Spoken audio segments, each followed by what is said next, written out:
내창기 가족 여러분, 주 안에서 그동안에도 편안히 지내셨죠? 갈보리교회 강문호 목사입니다. 오늘은 내창기 가족 여러분과 함께 큰 사람은 초라한 발상을 하지 않습니다 라는 제목으로 말씀드리려고 합니다. 이 말은 내가 영감받은 말이 아닙니다. 아프리카에서 선풍적으로 일하고 있는 라인하르트 본케 목사님이 하신 말씀입니다. 아프리카에서 목회를 하고 있습니다. 그의 교회는 40명 모이고 있습니다. 그런데 전도 집회를 하고 싶었습니다. 1만 명 들어가는 경기장을 예약했습니다. 사람들이 웃었습니다. 그때 그가 소리쳐 말했습니다. 큰 사람은 초라한 발상을 하지 않습니다. 결과는 운동장이 그득 찼습니다. 오히려 넘쳤습니다. 그리고 수많은 사람들이 예수님에게로 돌아왔습니다. 20년 전에 그는 하나님께 기도하는데 하나님이 말씀하셨습니다.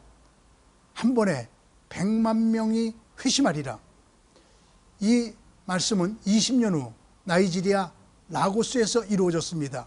그는 아프리카 곳곳을 다니면서 대형 집회를 인도하고 있습니다.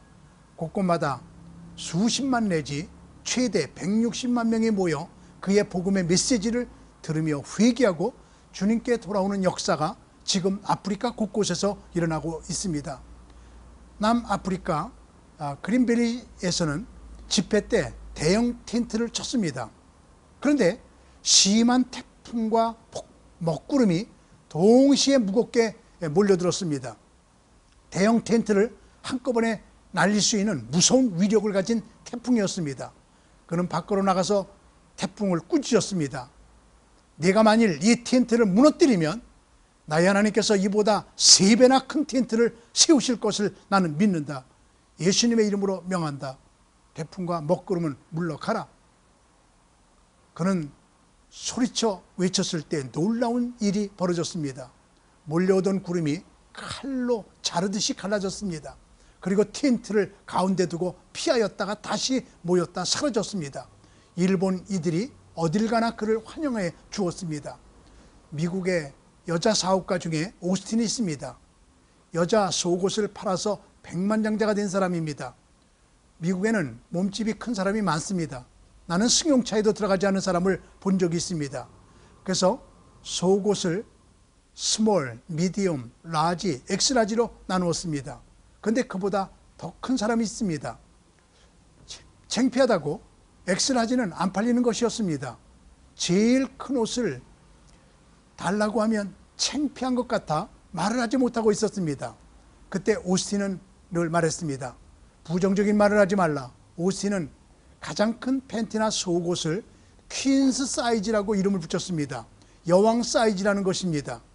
여왕은 몸집이 큰 사람으로 연상하게 되었습니다. 몸집이 큰 여자들이 자기들이 여왕 사이즈인 줄 알고 불티나게 그 옷을 사기 시작했습니다. 하나님의 사람은 초라한 말을 하지 않습니다.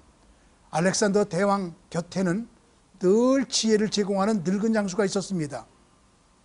그러나 어느 날 은퇴하게 되었습니다. 알렉산더 왕은 고마운 마음에 그에게 물었습니다.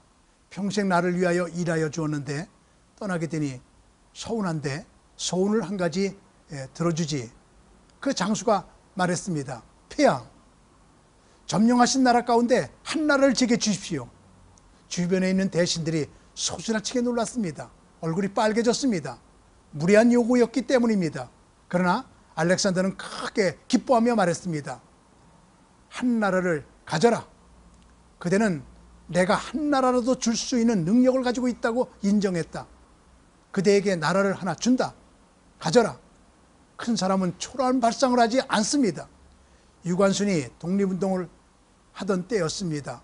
친구들과 기차를 타고 가다가 친구들에게 물었습니다. 얘들아, 기차 소리가 어떻게 들리니? 친구들이 말했습니다. 칙칙푹푹이라고 들리지. 그때 유관순이 말했습니다. 나는 대한독립만세, 대한독립만세라고 들린다 라고 말했습니다. 큰 사람은 초라한 발상을 하지 않습니다. 큰 발상을 합니다. 다음 시간에 또 뵙겠습니다. 안녕히 계세요.